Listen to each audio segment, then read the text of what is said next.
పరమ గురువులతో జీవనం. Living with the Himalaya masters Swami Rama. దెయ్యమని పొరబడడం. హిమాలయ శ్రేణుల్లో మొదలున్న నైనిటాల్ అడవుల్లో ఉన్నప్పుడు 6000 అడుగులు ఎత్తున ఉన్న చిన్న పట్టణానికి అప్పుడప్పుడు దిగుతూ ఉండేవాడిని.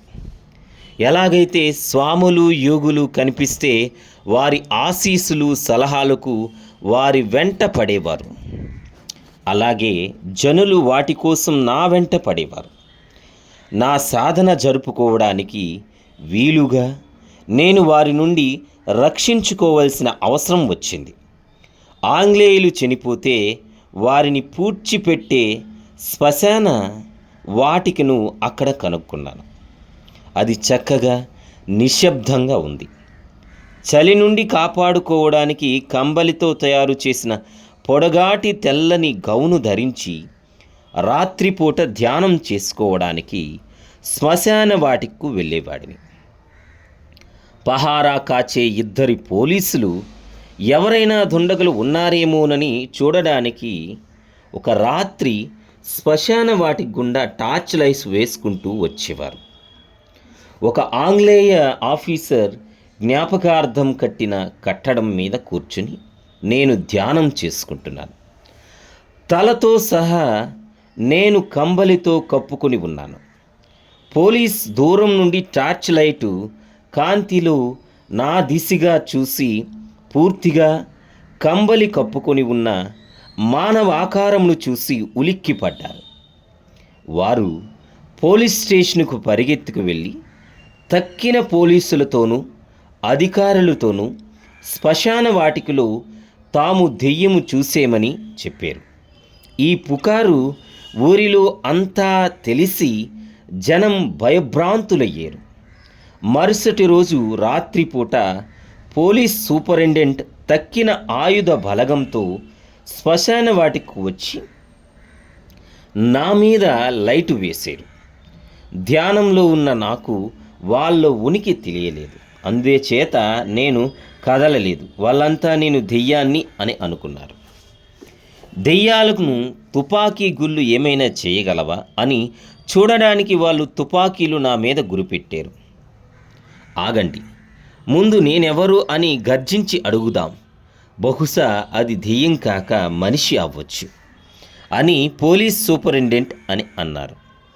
వాళ్ళు సమీపానికి వచ్చి కూర్చున్న కట్టడం చుట్టివేశారు. అయినా వాళ్ళకి ముసుగులో ఉన్నది ఏమిటో అంతుపట్టలేదు. అప్పుడు గాలిలోకి తుపాకీ పేల్చారు. ఇంచేతో నా మనుష్యులున్నట్లు అనిపించి ధ్యానాన్ని ఆపివేశాను. నా ముసుగుని తొలగించి నా నిశ్చలతను ఎందుకు భగ్నం చేస్తున్నారు? మీకు ఏం కావాలి అని అడిగాను. ఆ ఆంగ్లేయ అధికారి నన్ను బాగా తెలుసు. నా నిశ్చలతను భంగం చేసేందుకు ఆయన క్షమాపణలు చెప్పి ఆ ప్రాంతంలో పహారై చేసే పోలీసులకు ప్రతిరోజు రాత్రి నాకు వేడి తేనీరు సరఫరా చేయమని ఆజ్ఞాపించారు. అలాగా ప్రజలను భయప్రాంతులు చేసిన దెయ్యమన్న కల్పిత గాథ ముగిసింది. పోలీస్ సూపరింటెండెంట్ పూసుగారికి అప్పటి నుండి నన్ను కలుసుకోవాలని కోరిక. మనిషిలో భయం యొక్క ప్రవృత్తి ఎలా ఉంటుందని ఒకరోజు ఆయన నన్ను అడిగారు. అన్ని భయాల్లో చనిపోతానన్న భయం మానవ హృదయాల్లో దృఢంగా నాటుకుని ఉంటుందని ఆయనకు చెప్పాను. తాను రక్షించుకోవాలన్న ప్రగాఢమైన కోరిక భ్రమలకు దారితీస్తుంది. భయాలు మానవుడిని వెంటాడుతూ ఉంటాయి. ఆయన తన మతి స్థిమితం కోల్పోయి ఏవో ఊహించుకుంటూ తనకు తోచిన ఆలోచనలే ప్రతిబింబిస్తాడు. అలాగా మరలా ఆలోచిస్తూ ఈ ప్రక్రియ మనిషిలో మునిగిపోతాడు. భయం మానవుని ప్రధాన శత్రువు. ఈ పూసుగారికి దెయ్యాలంటే విపరీతమైన భయం. నేనెప్పుడైనా దెయ్యాన్ని చూశానేమో నన్ను తెలుసుకోవాలని అనుకున్నారు. దెయ్యాలకు రారాజుని నేను చూశాను. అతనే మానవుడు. ఎప్పటి వరకు తన మనస్సులో వస్తువులతో తనను సరిపోల్చుకుంటాడు, అప్పటి వరకు అతడు దెయ్యం. ఏ రోజైతే తన నిజ స్వరూపాన్ని కనుక్కోగలడో అతను భయాలకు అతీతుడవుతాడు అని చెప్పాను. అప్పటి నుండి చాలామంది నన్ను కలియడానికి రావటం మొదలుపెట్టారు. నా సన్నిహితుడైన పూసుగారు ఏ కారణం చేతనో రాజీనామా చేసి ఆస్ట్రేలియా దేశానికి వెళ్ళాలని నిశ్చయించుకున్నారు. నేను నా పట్టణం విడిచి అల్మోరా పర్వతాలకు వెళ్ళాను. భయాల ఒత్తిడిలో జీవించి అవసరం లేదన్న నిర్ణయానికి వచ్చాను.